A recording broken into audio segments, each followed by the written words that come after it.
It is always my pleasure to introduce our speakers for the Mars series. And it seems like this year we have a lot of corporate partners that we've been working with in the lecture series, which is even better because we get a kind of a double advantage of getting the benefit of their wisdom, but also allowing you all to see opportunities that might be available for you as a career in business. So I've been working with Emerald for 4 years now. We've had 4 good years of interns, and they've been a great partner for us and advocates, so we hope to continue that relationship. Today, I'm pleased to introduce Joe Garner from Emerald. I'm going to tell you a little bit about him and his background, and then I'm going to turn the podium over to him for his speech. Mr. Garner is the Director of Research and a member of the small cap and mid cap portfolio management teams at Emerald.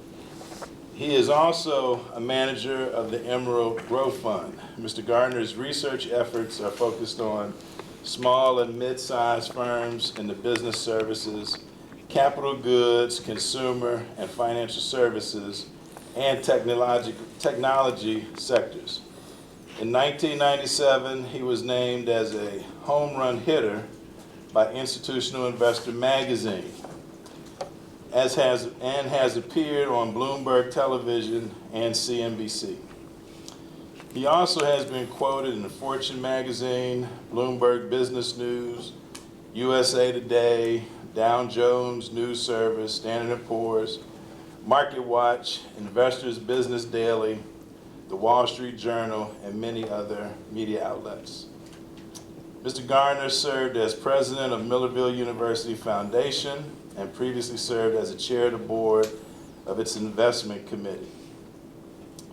Prior to joining Emerald in 1994, Mr. Garner was program manager of the PA Economic Development Financing Authority and an economic development analyst with the PA Department of Commerce's Office of Technology and Development. Mr. Garner received an MBA from the Katz Graduate School of Business from the University of Pittsburgh and graduated magna cum laude with the BA in Economics from Millersville University. Please join me in welcoming one of my friends, Mr. Joe Garner, this morning. Hi, buddy. Thank you. You're welcome. Thank you very much. Thank you for the kind words. And it's a pleasure to be here today. We have had a great relationship that we've been building with Dr. Williams and E-Town College and a lot of the students here at E-Town College. And a lot of that has been through our internship program that I'm going to talk to you a little bit at the end of the presentation here today. I can honestly tell you that over the last 4 years that the interns that have come to us from E-Town College have been as good, if not better, than the interns we have gotten from anywhere. I even include the Ivy League schools in that. Hannah, would you disagree?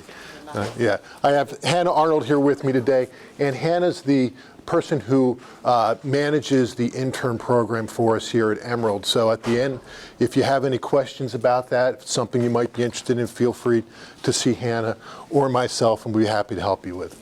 So what I wanted to come and talk to you about today is, as Dr. Williams mentioned, we're a member of the local business community here in Lancaster County.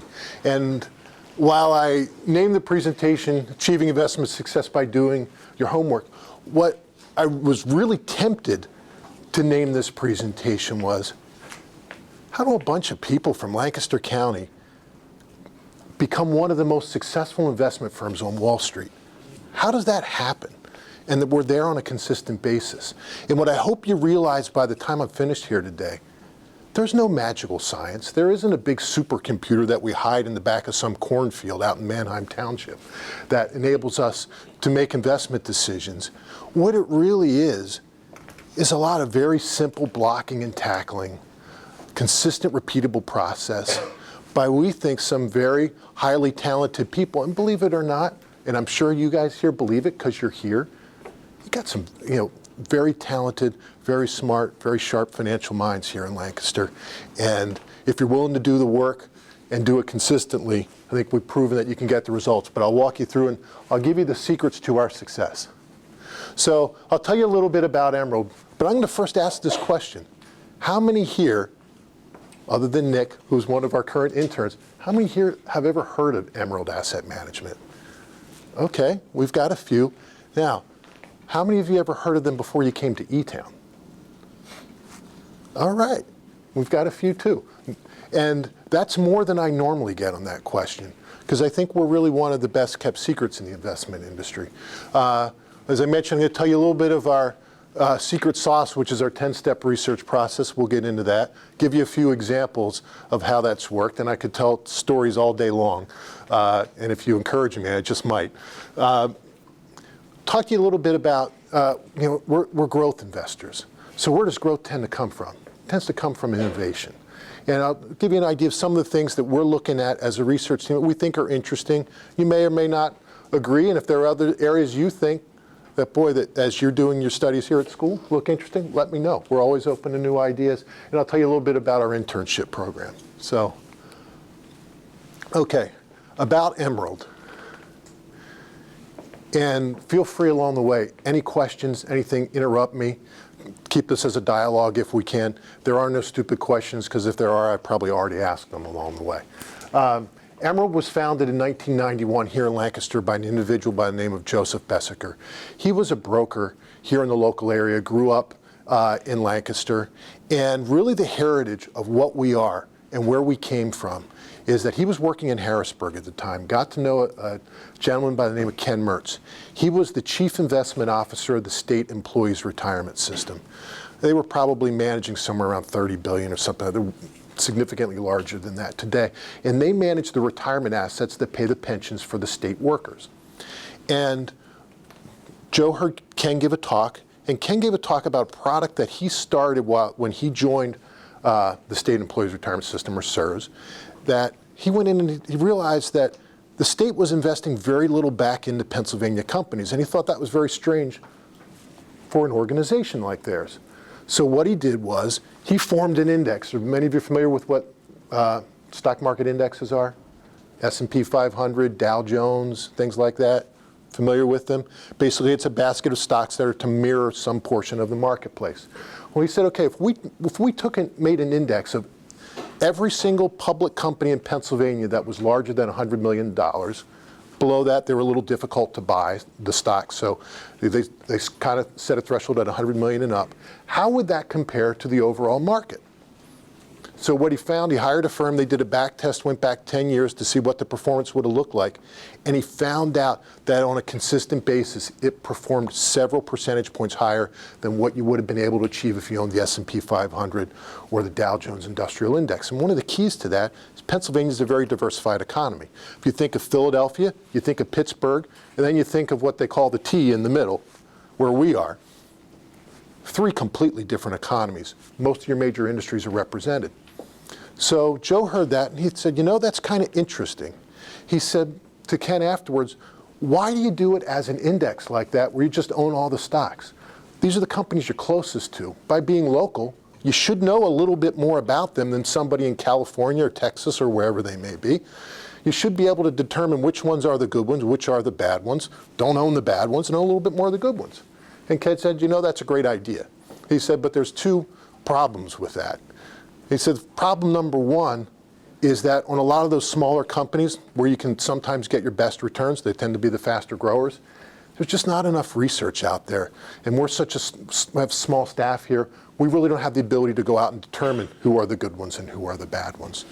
And he said the second thing, sometimes politics gets into the equation here, and I have to explain to Representative A why I own the stock in Representative B's district, but not the one in Representative A's district. And he said, if we own them all, we don't have to worry about that. So Joe said, okay, this gives me an idea. If I can take a universe that's already outperforming and beating the market, and if I can go and start doing some research and owning more of those good ones, I should be able to outperform an outperforming index. Well, people thought he was crazy trying to put together a firm focused on investing in Pennsylvania. But when he started that product in 1992, convinced Ken Mertz to come run that product for him, over the first 5 years that we were in existence, Emerald was the fifth best ranked money manager in growth funds in the entire country. He proved that it worked. In 1994, he recruited me to come on board at Emerald. At the time, as Dr. Williams mentioned, I was at the state. I was doing R&D grants for a lot of these tech companies coming up in the industry. I was doing bond financing banked by a lot of the community banks that Emerald was investing in. When Joe and I met, I'm like, boy, it makes a lot of sense what you're doing because I can see a lot of the exciting things that are going on with these companies. At that time, Emerald managed $10 million in assets. I was naive enough to think that was a lot of money at the time. We had just won our first institutional account with the city of Philadelphia, doubled our assets to $20 million, and gave Joe the ability to hire me on a shoestring budget. And the rest from that point has been history for us. So since that time, we've grown from our headquarters in Lancaster, technically in Leola. We're in Manheim Township, and we've got offices King of Prussia, Pittsburgh, California, and Cleveland. One of the things that's interesting about our company is that we're 100% employee-owned, rare on Wall Street, and what that means is 100% of our employees own 100% of the stock. If we do well, our clients do well, our employees do well. It's a great retention tool for us. First product in '92, as I mentioned, was the Pennsylvania Growth Fund. We still have that product today. We manage that for the state. It's the old product that Ken Mertz started. They outsourced it to us. We also manage it for a number of the counties in the region that really like that local flavor, but I also think they like the returns because it's continued to be a very strong performing product for them. But that core mutual fund that we started with has since become the first product. Got my little laser pointer right here. The small cap growth equity. It's a small cap growth fund because we found out that most of the companies we were owning in that Pennsylvania portfolio, we had our most emphasis were those smaller, faster growing companies. So we said, let's take this model from a local basis to a nationwide basis. And that's now our core product today. When I mentioned earlier about us consistently being among the top ranked money managers in the country, and I don't mean to sound this like bragging because I don't mean it to sound that way, but just to show the consistency of it. Last year at this time, I think it was August was the exact time frame, Morningstar, who has a database that if you hear like a mutual fund might be a 3-star, 4-star, 5-star fund, they rank all the money managers nationwide. We ranked #1 among all growth funds for 1 year, 3 years, 5 years. I think we were in the top 10 for 10 years. We had to work a little bit to get that one up. But to be consistent across all those time periods, that's what I'm talking about. And we'll talk about why that's the case. And we've since expanded to several other product offerings. Most of the things I'll talk about today is that small cap product. Firm-wide assets, from that $10 million when they hired me, we've been fortunate and we've grown that to over $4 billion today. Still small by money management industry standards, but certainly we've come a long way. And the cornerstone of what we do is we have 17 people on our research and portfolio management teams. And I think if you took our ratio of research and portfolio people to dollars under management, we're probably one of the highest ratios in the industry. It's uncommon for someone to have as many people as we do doing that. So our keys, I could tell you about all the great things here, but I think our CEO would tell you the same thing I'm about to say. It really boils down to 3 things, 3 Ps. He's always said, look, if we get the right people and we have the right process and we do that consistently, the performance is going to follow. And that's really as simple as it is for us. Okay, so that process itself. So give you the backdrop of why we do this the way we do it, and the market opportunity we're seeking to address. I talked about small companies. Now, first thing I need to do is define what a small cap company is, because your definition, the average person's definition, and Wall Street's definition may very well be 2 different things. Okay, our definition of what these small cap companies are, there's a firm called Russell Investments, and they create some of those market indexes, and they have a market index called the Russell 2000 Index. And what they do is they rank every stock in the market from the very largest, Apple, down to whoever the very smallest is. And they take their top 3,000, and there are only 3,000, maybe 600, 700 stocks, period, out there today. Used to be well over 5,000.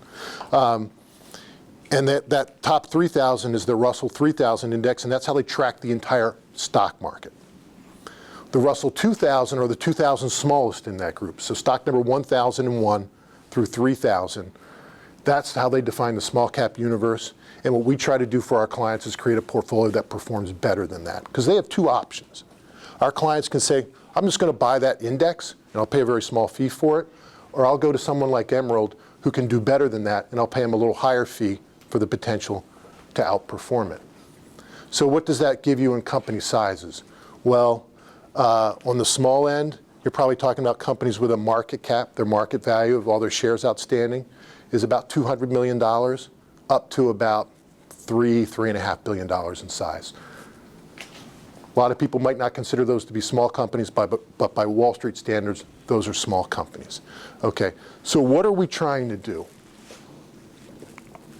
Okay, we're trying to address what we think is an inefficient market.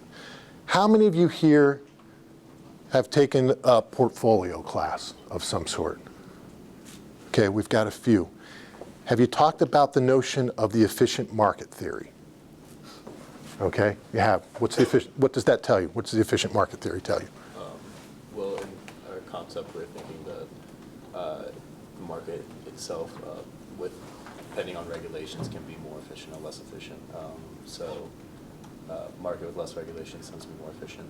Right. If you leave the market to itself, that basically every stock price in that market should reflect all publicly available information at all points in time. Okay? So there really shouldn't be any edge to somebody knowing more than somebody else. The prices reflect everything that's known out there. And I would tell you for the large cap end of the market, I believe that 100%. So if you look at a stock like Apple, Wells Fargo, Starbucks, McDonald's, there's very little that someone like Emerald can figure out that isn't already known and reflected in their share price. When things change, when the news changes, when the information changes, the stock price changes. When you get to the small end of the marketplace, the stocks that I was just talking about, completely different story, the way we look at it. On those larger companies, you may have over 50 what we call sell-side analysts. You would refer to them as the analysts that work for Goldman Sachs, Merrill Lynch, JP Morgan, that you hear about on CNBC or read about in the Wall Street Journal, downgraded this, upgraded that, those people. Those larger companies might have 50 or 60 of those brokerage firms that have analysts that write research and have ratings and publishing all this great information on them. It's a lot of people. When you go down to the smaller end of the spectrum, that Russell 2000 index that I just talked about, the average stock has somewhere between 5 and 6 analysts that cover them. For about a third of that market, there's 2 or fewer. So what can 2 people find out? What can 50 or 60 find out? Big difference. The other difference that I draw on it, and I think Wall Street's gotten worse, not better, is that the economics have driven Wall Street's attention to the larger end of the spectrum. That's where all the trading is. There are many more shares of Apple traded each day than there are of Fulton Bank, or someone in some of these smaller local companies, Donegal Insurance out in Marietta, close to where I live. Because of that, they focus where the dollars are. Their clients are trading shares of Apple, they want to follow Apple. Investment banking services, the highest margin business on Wall Street. The companies that need to raise the capital, they're doing the big mergers and acquisitions, aren't the little guys, they're the big guys. That's where they spend their time. That's where they pay their attention. They don't on the smaller end. So you might have one of these brokerage firms that says, I cover all these 20 internet stocks, but they focus almost all their time and attention on Google, on Amazon, on Facebook. They're not focusing on the smaller companies. Anybody here know Chegg? Anybody here ever use Chegg? Okay, that's a great example. A smaller company, you probably know it very well. If you called up somebody at Goldman Sachs, they would have no idea what you're talking about. They wouldn't even know what a Chegg was. That's the kind of situation we're talking about. So some of the statistics, in '92 when we started the firm, over 60% of the stocks traded on NASDAQ and the American Stock Exchange had less than 2 sell-side analysts. And we like to say that it's gotten worse, not better. As I mentioned, today, over 350 of the Russell 2000 stocks have less than 2 analysts. Over 1,000 of them have less than 5. And 85% of that investment research, that Wall Street research is done on stocks with market caps of greater than $1 billion. We believe that on those smaller stocks that nobody's paying attention to, I know Nick's a baseball guy. If you ever heard the old quote from this guy played a million years ago, Wee Willie Keeler. They said, how are you so successful? We said, I hit them where they ain't. We're focusing where they're not focusing. That's how we believe we can find out about these companies before Wall Street does, and I'll give you some great examples that I think are going to surprise you. Okay, so how do we do it? We've got this team of analysts that I talked about, and we look at it on a fundamental bottom-up basis. A lot of ways to make money on Wall Street. Some people look at charts, some people look at economic data, all different kind of things you can do. They might look from the top down. We look at the bottom up. So we're looking at individual companies, individual industries. We build our portfolios one stock at a time. Heavy emphasis on company visits. If you really want to know a business, you got to go out and visit them. If I want to know about the students at E-Town College, I got to come out and see you. I could go on E-Town's website and look at all the great statistics, and they look terrific. But if I really want to know about the quality of students, I got to come out and get to know you. Same thing with companies. You got to go out and see them. We generate our ideas in-house. Since Wall Street's not paying attention, we have no choice but to develop our own investment ideas. And since the analysts are out looking at these companies one company at a time, bringing those investment ideas into our portfolio, they take an ownership of it, a responsibility for it. So they stay close to it, and they know when it does well, it's to their credit. And when it doesn't, it's their issue to work out, and we do work out our own problems. We don't say, oh, that was Goldman Sachs that gave us that recommendation. No, that's Emerald. Keeps us a little closer to the grindstone. Okay, so here's the secret sauce. Nick has seen this slide many times before. It's our 10-step research process. This is what we started the company on. It's what we've done since day one. It becomes part of your DNA at Emerald. We do this day in and day out. This is what gives us the insights to create those investment portfolios that gets those results. How many of you are in the Student Investment Club here at E-Town? Okay. Those of you who are in it and those of you who might be in it someday or might become investors on your own. I'm going to walk through this step by step, some things you might be able to pick up that can help you in the investment club as you're looking at ideas, and might be things that will help you as an investor. You can use your advantages as an individual to beat Wall Street, and that's really what we try to do. So let's go through it step by step. The first thing we do, which is often the last thing many people do, first and only thing they do, is we do a little bit of our background work. We're looking the SEC filings. That means we're pulling the annual reports and the quarterly reports. They're press releases. We're looking at what's being said in the press, what's being said on social media, and I will tell you our interns have done a fantastic job of pointing us to where things are being said on the internet, on social media sites, and able to get insights on companies that most people don't even know exist. And they've been fantastic resources for us. But if you want to find out what's happening with Donegal Mutual or Fulton Bank or any of the local companies, you're not going to see it in the Wall Street Journal or on CNBC unless they do something bad. If you want to find out what's going on with them, you got to go read LNP. You've got to go to the industry sites. You've got to go to the local media. And that's where we're looking. And if you want to find out what the buzz is on a new movie, on a new product, you go and find out what people are saying on the social media sites on the internet. That gets us started, and our interns have always done a fantastic job with us. But again, that's the starting point. The step 2 through 6 is where I think we add the most value for our clients. And step 2, meeting with management. Our team of analysts go out. We do over 2,000 company meetings a year. We go out and we see companies face to face. We want to see the people who are running the businesses. We want to understand where they're strong, where they're weak. We want to see what the production lines look like. We want to meet the people who are in R&D, the people who are in marketing, and you find out that a small core group of individuals in a small company can have a big influence on the success of that business. It's often said in real estate, the 3 most important things are, anybody know what the 3 most important things are in real estate? Location, location, location. We believe in small companies, it's management, management, management. Make a huge difference. And if you want to understand how good they are or are not, you've got to go and meet with them. So we'll do it all over the country. We'll go to their headquarters, we'll go to the trade shows. You as an individual, you can call them up. They have investor relations departments. If somebody calls them from a student investment club, I guarantee they'll take that call and get back to you and talk to you about their business.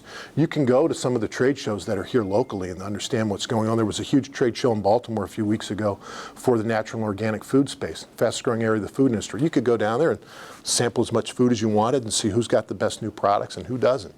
Give you insights on that.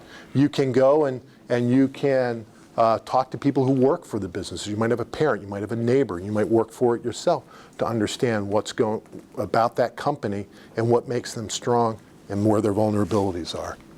But you can't just take their word for it, because the company's probably going to give you a one-sided view of the world. So we have to go and talk to their competitors and find out why they bought the product or service and how satisfied they are. Again, our interns are a big help for us there because we do lots of phone surveys. I'm wearing a Fitbit. When Fitbit came out, one of the first things we did was we went and called retailers all across the country to understand what they thought of the product, how well did it sell, were they seeing any returns, how did it compare to Garmin, how did it compare to Apple Watch, what styles were selling well, which ones weren't, created this great big database. We follow a company called Trex. Any of you have a Trex deck at home? Anybody familiar with Trex? One of the things we like when it works is to find environmentally sound companies, and making green from being green, we refer to it as. They create deck boards that you would make a deck attached to your house, but they make it out of recycled wood products and recycled plastic. They would claim that they built over 10,000 decks and never killed a single tree, and that would be correct. And their products, because of the materials that they're used to make them, they don't fade like decks do. How many of you ever helped your parents treat your deck? Put the sealer on it? Pain in the neck, isn't it, to do that? Wouldn't you like it if you never had to do it? If it got a stain, you just take the garden hose and spray it off? Be fantastic. That's what their products do. Every year we survey over 100 Home Depot and Lowe's stores to find out how's the deck building season going, what products are selling, who's got the best discounts and deals out there. Our interns help us do that, get great information from that. Interviewing customers. I don't know why it says customers, it should say competitors. So we talk to competitors because they're going to tell you where they think that company is vulnerable. They'll point you to the weaknesses of that business. If you're in your investment club, talk to a competitor or two. You might find one you like better. We've certainly had that case in the past. But if you want to know the other side of the story, that's a great place to get it. Suppliers. You might run into companies that say, look, I can build 1 million widgets. Okay, great. Do you have enough materials to do it? If you're Fitbit, can you get the materials you need to make these Fitbit devices and get them out there to satisfy the demand? If not, you may have to pay up, increases your cost of goods sold, shrinks your profit margins, or you may not be able to hit your sales targets. Distributors. Distributors are the people that would have these giant warehouses and put the product on the store shelves or get it out to whoever the end market is or the sellers of the product. So what you want to find out from distributors, they're carrying everybody's product on the shelves. Whose product's the best and why? That's what we're trying to find out there. When we pull all that together, we break out our spreadsheets. Some of you guys have probably had your Excel classes here. I hope everybody has. One of the things I'll tell you with E-Town, you guys do a fantastic job on Excel. They're very well-known name universities where students come into us for interviews and you ask them about what they can do in Excel and you get a blank stare across the table and that look on their face like, oh my God, I was hoping you wouldn't ask that question. But we don't get that from the E-Town students because you guys put a lot of emphasis on using Excel and building models. And once we do all that work to understand the companies and industries we're investing in, that's when we break out our spreadsheets because the numbers mean a lot more at that point. It's not just a bunch of numbers on a spreadsheet.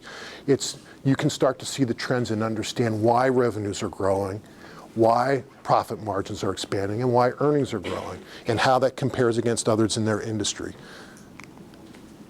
Third-party research, that Wall Street research that we talked about that we don't think is very good and there's not a lot of it, I do not want a single one of our analysts to look at a piece of Wall Street research until they've done all of their own work. I don't want them to have a bias. I don't want them to have any other opinions other than what they get from doing their own primary research. For the investment club or on your own, I'd encourage you to do the same thing. Do your own work first. Develop that hypothesis. Test it. Then see what the rest of the world has to say and see what that tells you about the work you've done. Maybe you've identified things that other people are not looking at. Maybe you've done a better job of fleshing out the details than they have. That tends to get us excited when we see it. Sometimes there are people out there that are more expert than you, and they may point out factors that you thought, boy, you look at it and say, yeah, I didn't consider that. I need to go back and do more work. I'm not quite ready for the final recommendation. That's why we do it. Publishing an internal research report. I usually bring examples. I didn't today, but each one of our investment ideas in our portfolios, we have about say a 2 to 4 page report that summarizes all the findings from all those other steps. What were the competitive advantage of that business? What made them want number one or number two at what they do? We want to invest in market leaders. What are the growth drivers? What are the risk factors we have to watch out for? What do we think of the management team? And then our investment thesis, why we should invest in the stock and what the potential is. We found that if you don't write it down, you sometimes don't think it through entirely. And then you're subject to revisionist history. The reason why you're there might change over time. We know why we own every single stock that we own. That's a great document to help us make that initial investment decision. But as we go forth in our holding period, which sometimes can be years, we can go back and look at that and say, how have things changed? Have things gotten better? We might raise price targets, raise our objectives. We may want to hold that stock longer. We might look at it and say, boy, you know, the risks are getting much, much greater than we originally thought they were. It's usually a sell signal, time to get out. That's why we do it. It's not fun writing those reports. It takes a lot of time. I think our analysts would like it if we told them they didn't have to write another report. They might. But we do it because it's a big help. So when you're in that investment club, I don't know what you have to do to bring that idea forward, or if you're doing your own investment ideas, it's great to document your work so that you understand what led you to your conclusion. And then communicate, communicate, communicate. This is the hardest part of the process. It's the hardest part of a portfolio. It's the hardest part of a relationship is the communications. You guys know it. You've got plenty of your own relationships.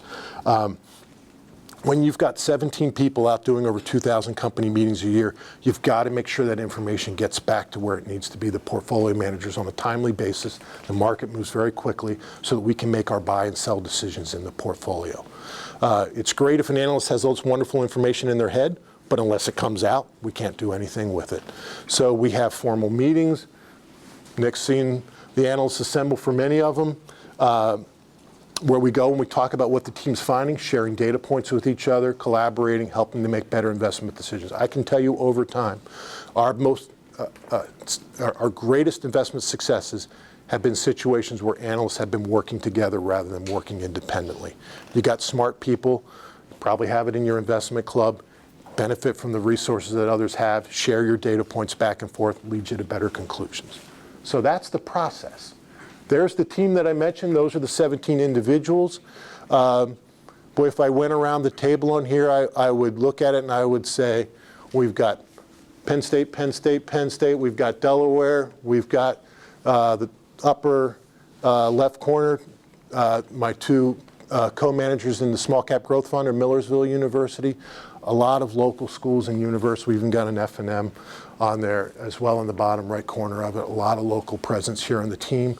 I think we've got as much brain power as anywhere on Wall Street, although we don't have Yale, Harvard, Stanford, those type of schools represented there. And I think you know, being here at E-Town College, that doesn't matter the name of school behind you. It matters the capabilities of that individual, and you can get as good an education at a place like E-Town as you can at any of those larger schools. And we've certainly taken advantage of that with Emerald. And one of the things we've tried to do with our team is that we've got people like myself. I'm a generalist. When I joined Emerald, we were tiny, and I had to cover a lot of different industries. Dr. Williams read a number of them off because we didn't have anybody else to cover them. But as we've grown, we've said, okay, areas like biotechnology, areas like internet, software, network communications, we need people who know what they're doing there. So like one of our great relationships has been with Penn State, out of the Penn State Hershey Medical School just up the road from here, where they have an MBA and PhD program. And we found that in the life sciences, if you can bring the science side with the finance side, where the two meet, that's where you have the best investment success. Great science with no business doesn't work. A great business with no science behind it doesn't work either. And having people who can understand both has been a great key asset for us. So, all right. So we went through that whole process. So when, a lot of people say, okay, you go through that process. How do you know, what are you looking for when you go through that? How do you know when you get to the end you got something that works? Well, we went back and looked at 10 years of our mutual fund data and said, okay, let's look at the outliers on the positive side, on the negative side. What were the characteristics that drove the most success? And what got you into trouble? Well, it was clear that these 5 things came out. Industry leaders with strong and sustainable competitive advantages. Number 1 or number 2 at what they do. You don't want the also-rans. You want the companies that are the industry leaders, that are investing the most in innovation, that have the benefits of scale and distribution. High rates of revenue and earnings growth. We're not value investors. A lot of people make money on the value side. That's not the way we approach the market. So we're not looking for the cheapest stock in any group. What we're looking for are the people who are growing revenues and earnings. Because we believe that the growth in earnings, cash flow over time, the profitability of a business is going to drive the value of that business. So we see opportunities for that to grow significantly over time. That gets us excited. Strong management teams. Talked earlier, management. Research and efficiency. Our best stocks were ones where there was no Wall Street analysts, where there were one analyst, two analysts. Those situations, we did the best. We had that big inefficiency to exploit. Where we get into trouble where we would be the case where we would buy a stock where it might already have 10 analysts covering them. Wall Street already knew what was going on. Very little we could add. And multiple sets of eyes, as I mentioned, when we've got more than one person working on it, much greater success. Okay, so you take all those ideas and you put them together into a portfolio. So we start with that Russell 2000 universe. We add our team. We go through our 10-step process. That leads us to a group of stocks that come out of it that we think look very good. So when they meet that buy criteria, so we're at the point in the time that meet a lot of those characteristics that I just talked about, we'll make the buy decision, and we see how that fits into our overall portfolio. And we apply these construction mechanics to it. We tend to own about 110 to 120 stocks in a portfolio, high degree of diversification. We've been asked before, why aren't you one of these portfolios that own only 20 or 30? We've always argued that we've got the people and the resources that we can identify more than 110 to 120 good growth ideas, but we can get the benefit of diversification in our portfolio, that we can gain the benefit of diversification. If one company's not doing well, others will be doing well and hopefully offset that to give us an overall portfolio where we get consistent returns rather than the sharp ups and downs that you get in a small portfolio, those 20 or 30 stock portfolios, where if one stock goes wrong, it can have a big impact on the overall process. And what we'll do is we'll look at the risk and return characteristics. We'll look at it and say, okay, how much upside do we see? How much risk do we see in getting there? And where we see that risk return being most favorable, larger size position. Where it's not, smaller size positions. And we'll control how much we own in each sector, each industry, and the size of an individual position, because I don't want to own a whole portfolio that owns nothing but Apple and Netflix or something like that. I want to own a lot of companies, be diversified across all industries. So that all sounds great in theory. How's it really work? I will tell you up front, my compliance department likes me to talk about ideas that we've owned in the past.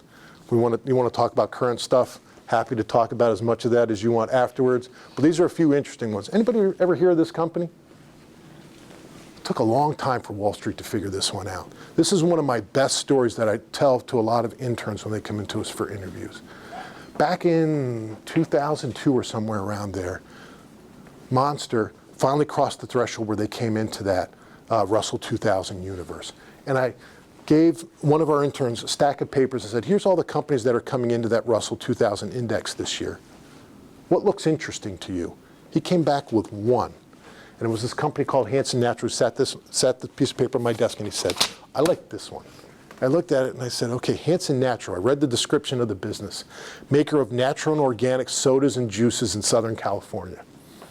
Okay, that probably works in Southern California. Why should I care about it here in Lancaster, Pennsylvania? He says, no, you don't get it. You don't get it. He walked out of the building. We had a Sheetz across the street, comes in, and he has this can of Monster, and he comes over and sits it on my desk like this. And he said, that's why. I said, what's that? I had never heard of it.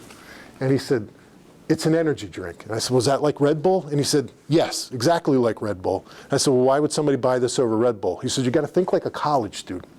He said, first, if you drink a Red Bull, you guys can disagree with me if you like. He said, but it tastes like you're drinking cough syrup. He said, not that great. You get the desired effect, but doesn't taste that good. This one tastes like a liquid sweet tart. Not that much better, but better. I said, okay, that works. And then he said, you look at the tiny, he said, the Red Bull's like about half the size of this, costs $2 a can. He said, this big can costs $2. Which one do you think the college student's buying? I said, they're buying the big one for $2. And he said, exactly. So what we did was we went out and called a lot of convenience stores all over the country. We called Sheetz, we called Wawa, we called 7-Eleven, we called all these different convenience stores, and found out that energy drinks were the fastest growing part of their beverage area. Many of them were just starting to get Monster in the door. Monster very quickly became their fastest selling product in their fastest selling category. We checked back 3 months, 6 months later, and we found out that they went from having one product on the shelf to having two, to having a whole shelf of Monster products, to having a display up at the front of the store. You didn't have to be a rocket science to figure out they were selling a lot more product. Now at this time, they had zero Wall Street coverage. Nobody. You couldn't find an investment research report. You could call Wall Street analysts. Most of them didn't even know who they were. When we saw this coming together, we're like, this is fantastic. This is a great growth story. Nobody knows about it. So what happened to their business? So you could see leading up to the time that we became aware of them in 2002, a little bit of growth, not super. It was about $75 million in revenues when we found them. Marginally profitable. They hadn't yet hit the economies of scale.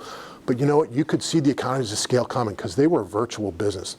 They didn't bottle the stuff. They didn't actually produce the drink. They came up with the recipe, came up with the syrup. Somebody else put it in bottles for them. They used Dr. Pepper, Schweppes. They eventually went to Coke's distribution. They had Anheuser-Busch distributing it, making it for a while. But once you got the volume, you were going to get, the corporate resources were a fixed cost. You guys have talked about fixed and variable costs in your economics classes.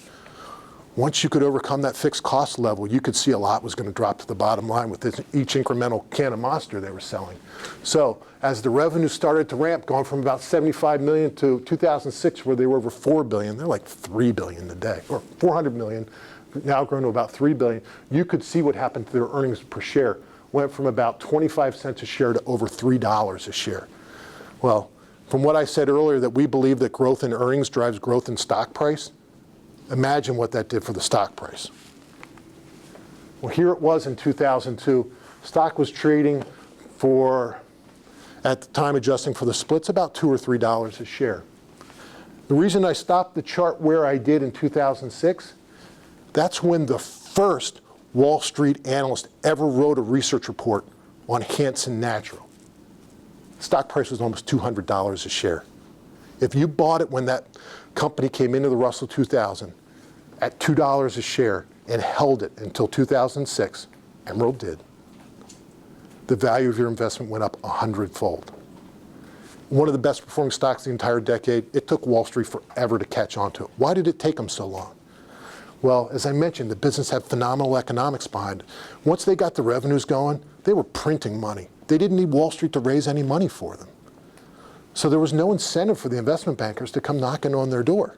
There was no incentive for anybody to write research. You couldn't get paid. It was still a small company. There wasn't enough trading volume. You couldn't get paid. They didn't cover it. You had to go find it yourself.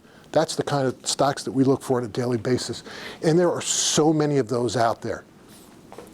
Every person in this room, if you were in college at that point in time, could have been onto that well before Wall Street was. I'll give you another great example. Anybody here ever hear of Marvel? Okay, when Emerald first invested in Marvel, they had just come out of bankruptcy. I don't know how many of you know this story, but in the 90s, Ron Perlman, one of these big private equity investors, some people call him a shark on Wall Street, he would buy these companies up, lever them up with debt, do all these crazy acquisitions, and hopefully they'd work at the end. He did that with Marvel. They bought trading card companies. They bought sticker companies. They bought all kinds of crazy stuff. Choked on the debt, especially when the baseball trading card market collapsed, and went bankrupt. So when they were coming out of bankruptcy, like, we got to find ways to raise money. One of the things that they did was they licensed some of their key characters to Hollywood to make movies out of them. They were getting $10, $20 million and a small percentage of the revenues. They licensed away Spider-Man, X-Men, a few of the other characters. And when the first Spider-Man movie came out, and it was a huge success, the light bulb went off. They're like, okay, we might be onto something here. And Marvel changed their business so that they were based around licensing, so that with each video game, lunchbox, t-shirt, whatever you would buy with Spider-Man on it, they would get their 10 or 20% clip, and that gave them a lot of cash in the door that they needed to survive. They thought, this is a great model. After a while, they looked back at it and said, well, every time Sony makes a Spider-Man movie, they make $1 billion. Not in revenues. They were making $1 billion in profit. And Marvel said, you know, that $20 million check is nice. Billion, 20 million, Spider-Man's our character, that's our creation. We got to find a way to do a better job of making money off of this. So what they did was created Marvel Studios. I'm sure many of you saw Iron Man when it came out. They figured they could make these movies their own with the help of Hollywood, capture the movie economics as well as the licensing economics, and the rest is history. So, how did Emerald get involved? In 2002, when the first Spider-Man movie came out, Marvel's earnings per share were minus 36 cents a share. Very fragile financial position. Between the time when Spider-Man was released and when the first Hulk movie, that Marvel doesn't really like to talk about, you guys have probably seen it, not that great a movie, but sold a lot of those, you know, remember those big foam Hulk cans? Oh, yeah. Anybody have those at home? Oh, yeah. Yeah, sold a ton of those. Earnings went up to over $1 a share. We got involved in somewhere in this period of time. Hulk hadn't yet come out yet. Spider-Man had. We could see the business that by talking to the toy retailers. They'd tell you the hottest selling toys of the store. Spider-Man action figures, Hulk cans. Okay, something's going on here. Okay, so as they go to the new business model, put out the Iron Man movie, earnings per share go up to $2.61. Okay, that's what drove the stock price from where it was when the first Spider-Man movie was released at about $5 a share for the stock price, up to the time when Iron Man comes out and it's trading over $30 a share. Then Disney comes along in 2009 and says, boy, this is some of the greatest film franchises that we've seen in the market today. Marry that with our corporate resources, we can really take Marvel to the next level. Acquired the company at that time for over $50 a share. I can tell you at this point in time when Emerald got involved, there was one Wall Street firm that was following it, and that's because their biggest client was their biggest debt holder, and he wanted to make sure that they stayed very close to it. That was it. You could have seen it as a student, as a fan, somebody who enjoyed the movies, like those Hulk cans. You could have seen it and participated right along that way. Last example I'm going to give you is something in the life sciences area, a company that actually had a lot of operations, I won't say a walk, but a bike ride from this room. And that's MWI Veterinary Supply. How many of you are pet owners at home? Okay. How many of you go to the vet office with those pets? Now, you guys are relatively young, but I don't know if you've noticed over the years how the sophistication of those veterinary offices have changed. As you've gotten a lot of, I remember when I was a teenager going to the vet with my pet, almost archaic compared to the resources you have today. A lot of the advancements in human health have gone into the veterinary industry. So whether it's pharmaceuticals, surgical procedures, diagnostics, nutrition, the treatment for animals is much better than it ever has been before, and it's driven a lot of growth in that industry. MWI is a distributor, so they sell a lot of those products from all the manufacturers into the vet clinics. Okay, how this one came about and how we discovered it was in 2009, March of 2009. You guys, I don't even want to know how young you guys were in March of 2009. But that was about as horrible a time economically as you'll ever want to see, and hopefully that we will ever see again. You were doing well if your business was down only 20% at that point in time. I'm going through some earnings reports. Here's MWI, they're up 20%. I didn't know anybody that was up 20%. Like, all right, what are these guys doing that nobody else is doing, that they can see growth in this kind of market? Well, we dug into it a little bit and we found great things like, didn't matter if the economy was in shambles, the dog's sick. You know, dog needs surgery. There was a resiliency in that business. They also were in an industry where there was many mom and pop businesses, small local operations that were distributors to these vet clinics, and they were growing a nationwide network where they had the largest, most efficient distribution network so that they could offer the best products at the best prices. Well, when times are tough, the vets are definitely listening to, I need to get the best price on the products that I have. They were also able to use their corporate resources to be an innovator and provide technology to those vet clinics. So they would provide them with the software to run their vet practice, to do the scheduling, to do the billing, to manage their inventory, to understand when they need to replenish their supplies of the different surgical products and pharmaceuticals that they carried in the vet clinic. That became an indispensable partner. So when we talked to the vets and asked them why they used MWI, a lot of times it were those products that say, they make my practice run much better than it ever has been before. They're a core partner. And on top of that, I get great prices on what I buy there. Okay, so what we were able to find, they were not only growing on their own, but they buy some of these smaller underperforming distributors, add them into their network to get the customer bases, and grew even faster. So continued to grow at an over 20% rate. Everybody we talked to were getting great feedback on them. When we first found it, there were 4 of those Wall Street analysts that were covering them.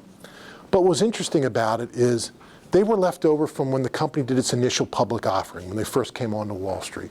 And you got 2 types of analysts that were there. They were either people that were following the pharmaceutical industry, and they knew nothing, they knew human health. They knew nothing about the veterinary business and didn't really have a lot of interest in getting to know it. Or you found people that knew the veterinary industry, but didn't know anything about distribution businesses, and they were more interested in the tech side, not the distribution side. So they kind of got left in the middle. We went out to visit MWI in that early 2009 timeframe, spent a day, toured their local facilities. And at the end of the day, I'm sitting in the conference room with the CEO, and I said, all right, last question I have for you is you're doing so well, and nobody else is. How much interest are you getting from investors? How many people are coming out to see you to find out about this? He looked at me and he smiled and he said, we've been a public company for 7 years. You're the first people that ever came to visit us. It's like, hot dog, we're onto something here. And the local angle on it is that they started in Meridian, Idaho. You'll need a map to find it. And we're growing east. Their local operations here that they were growing the whole northeastern market out of was in Hummelstown. We visited that facility many times. It was great. You didn't have to be a genius to figure out they were doing better. You went the first time you saw this big, giant, empty warehouse. And you're like, a few shelves built out. You're like, okay, this looks great. Why do you have such a big space? He says, well, we think we're going to need it as we continue to expand, and we can build out the shelving units. I'm like, okay, we go the second time. There's the shelving units being built out. Parking lot's a lot more full with employees. So I said, okay, what do you do next? Well, we can build this mezzanine level if we continue to grow. Go back a few months later, there's the mezzanine all built out with shelves of products. Okay, you go back a few months later, what are you going to be able to do next? Well, we have the right to knock down that wall and almost double our space. Go back a few months later, wall's gone. And you're like, okay, I don't need to know what the numbers are. You guys are obviously growing this business. They got to the point where they needed even more space. They moved up the road here just outside of Elizabethtown, more than doubled the space that they had.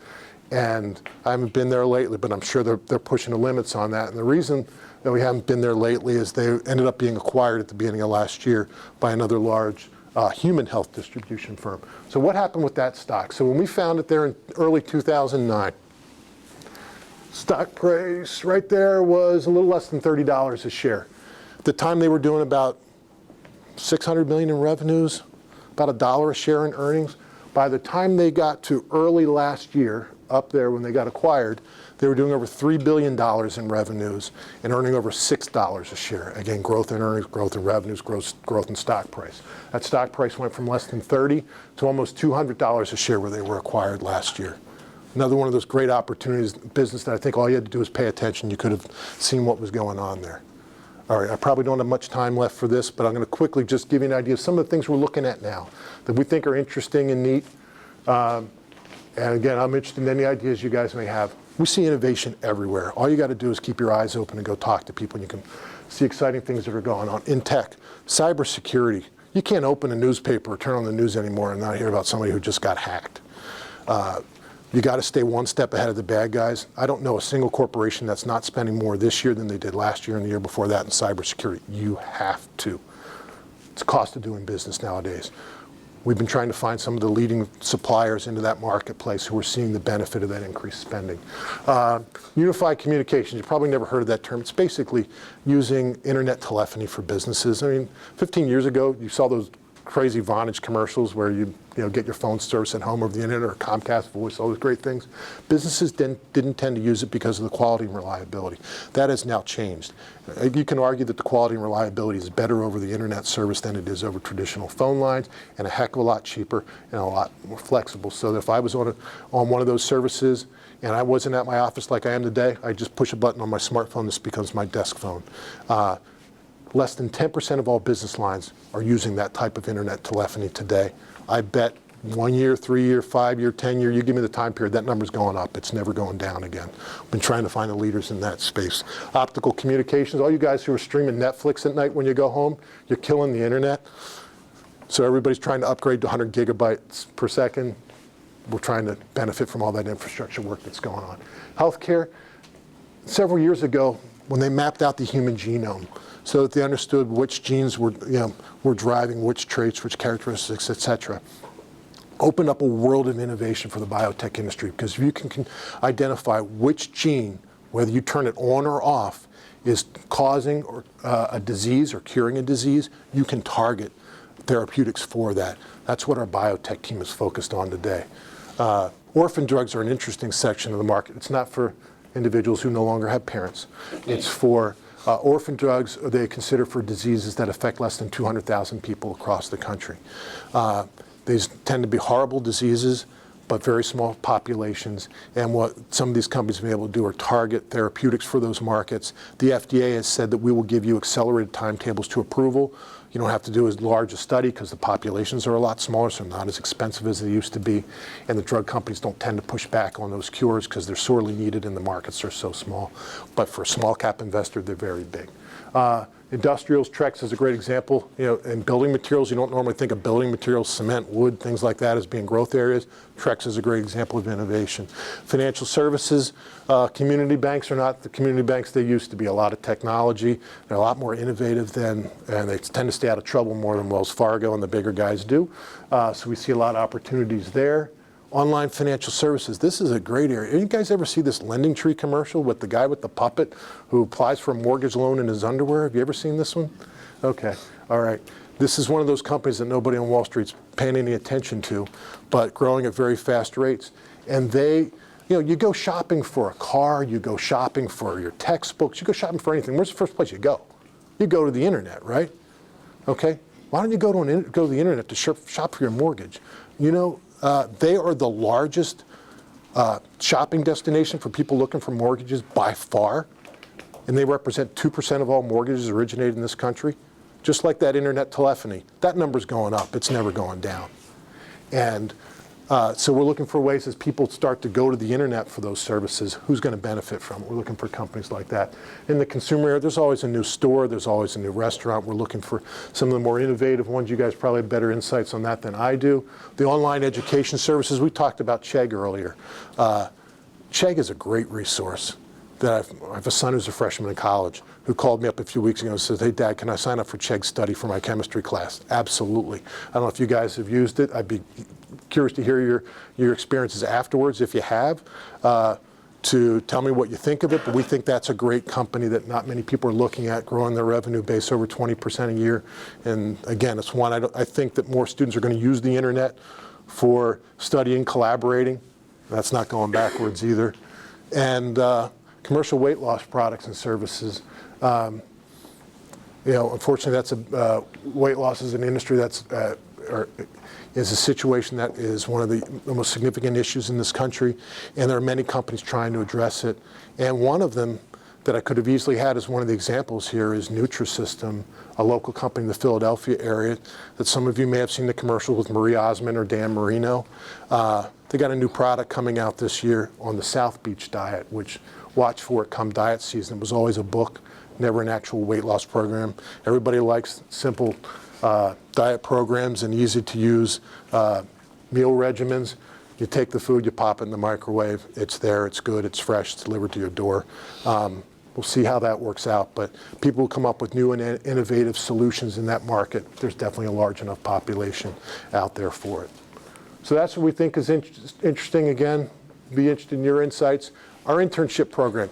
So if this is something you look at and say, God, I love finance, I love investments, I'm interested in careers in this space, how can I get involved? Here's how you can do it. Emerald, we've had an active internship program for over 20 years. Many of our employees today come through our intern program. It's the first place we look. We're a small company, so we can't always hire a lot of people, but what we have the opportunity to do is give experiences to people like yourself. So whether that leads to something in Emerald or with elsewhere in the investment or in the finance and investment industry, we think we can provide some value to you. So here's how it works. They're paid. That's good. We do pay you. We don't pay a lot. It's not the highest paying internship on the street, but we do pay. We offer them all year long. This is not just a summer internship. We have those. If you're interested, great, come talk to us about it. We can do things during the fall. We can do things during the spring for you. So if you've got holes in your schedule and you're looking for some work, gain some experience, come talk to us. You work directly with our research team, portfolio management, and marketing teams. You're not running the copy machine. You're not going and getting coffee for people. You're doing real work. Talk to Nick. He can tell you about some of the work he's doing. In the fall and spring, we're only asking for 15 hours a week. So a lot of people can find holes in their schedule to do it. In the summer, we ask for at least 20. And you can see the list of industries that our interns have gone into. Some of them are those Wall Street analysts out there now. Some of them are finance executives in the companies we're covering. It's kind of weird when you're sitting down for a meeting across a conference table with somebody who used to be your intern. That takes a little time to, tells you you're getting old is what it tells you. But it opens up a lot of different opportunities for you. So if you're interested in that, please come see Hannah, come see me afterwards. But that, oh, I guess the last slide is, one of the things that we do like to talk about, we're very active in giving back to the community. We've been that since day one.